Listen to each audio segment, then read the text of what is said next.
Assalamualaikum warahmatullahi wabarakatuh. Kami dari kelompok 8 yang beranggotakan 3 orang. Perkenalkan, nama saya Adi Suryadi. Saya Karina Anggraeni. Dan saya Pak Ijrahman.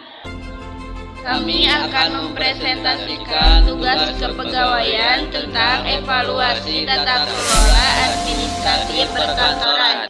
Administrasi kepegawaian ialah keseluruhan aktivitas ataupun kegiatan yang juga berkaitan dengan masalah penggunaan pegawai tentang tenaga kerja agar dapat mencapai tujuan, sedangkan administrator memiliki tujuan agar dapat menyusun dan juga mengendalikan dari keseluruhan aktivitas supaya dapat memelihara,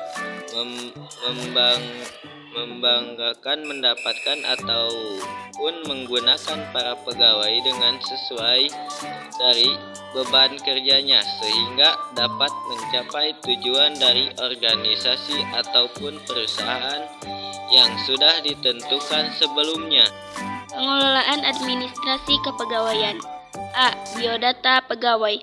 Biodata pegawai berisikan data-data pegawai yang di dalamnya berisi nama, alamat, tanggal lahir, agama, kewarganegaraan, sampai pendidikan terakhir.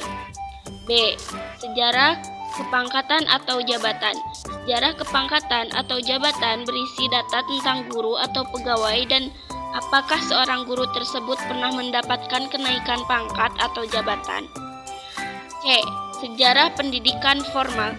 Data tentang pendidikan terakhir yang pernah dilakukan atau diikuti. D. Sejarah kepangkatan penjenjangan. Data mengenai apakah guru tersebut pernah mendapatkan referensi untuk melanjutkan pendidikan penjenjangan dari sekolah, pemerintah provinsi, atau kabupaten dan gelar apa yang ingin diraih oleh guru tersebut. E. Penggunaan fasilitas. Pada bagian ini berisi mengenai fasilitas kantor apa saja yang digunakan dan dibutuhkan pegawai secara personal. F. Apakah daftar keluarga. Data ini berisikan tentang daftar orang-orang yang masih dalam satu famili dengan pegawai. G. Sejarah hukum dan penghargaan yang diperoleh. Semua rekam jejak mengenai hukuman maupun penghargaan yang diperoleh pegawai juga akan dicatat. Dan hal tersebut sudah menjadi satu bagian dengan pengelolaan administrasi kepegawaian. Berikut adalah urutan laporan formal. A. Halaman judul berisi judul laporan. Nama berikut laporan, nama organisasi, dan tahun pembuatan laporan. Kata pengantar ditulis untuk menentukan pembacaan memahami isi laporan secara umum. C. Daftar isi memuat rekapitulasi dari semua judul yang berada dalam laporan. D. Ikhtisar atau abstrak adalah ringkasan dari keseluruhan informasi. Fungsi abstrak adalah untuk memudahkan pembaca mengetahui intisari laporan. E.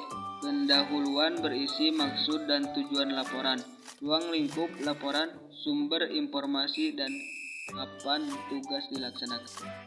F. Isi laporan memuat dan fakta selengkapnya yang disusun secara sistematis dari bab ke bab serta dibahas secara mendetail. G. Kesimpulan merupakan catatan akhir dari hasil pembahasan data. A. Saran berguna untuk penyempurnaan perbaikan atas pelaksanaan tugas yang telah dijalankan.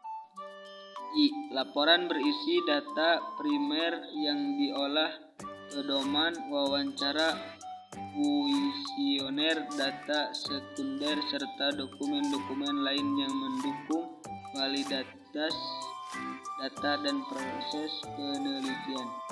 Y.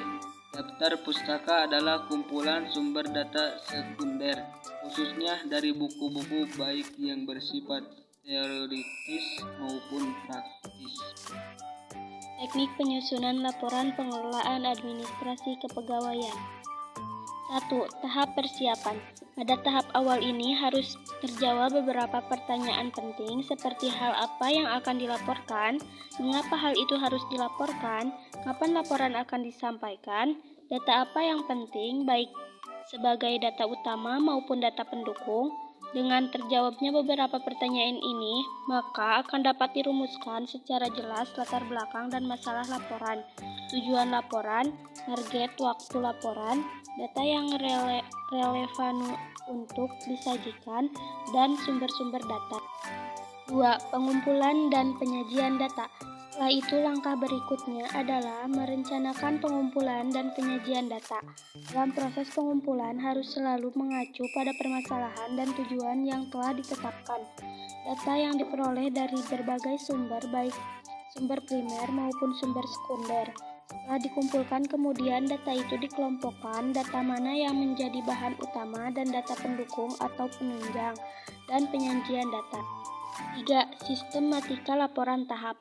Tahap berikutnya adalah menentukan bagian-bagian utama laporan atau lazim disebut sistematika laporan. Kemudian sub-sub bagian laporan yang nantinya akan dijabarkan lebih lanjut dalam kalimat-kalimat. 4. Penulisan laporan. Pada tahap penulisan laporan harus mengacu pada sistematika yang telah ditetapkan sehingga laporan tersebut dapat tersaji secara runtut, mudah dipahami, dan enak dibaca. Sekian presentasi dari kami. Mohon maaf bila ada kesalahan. Assalamualaikum warahmatullahi wabarakatuh.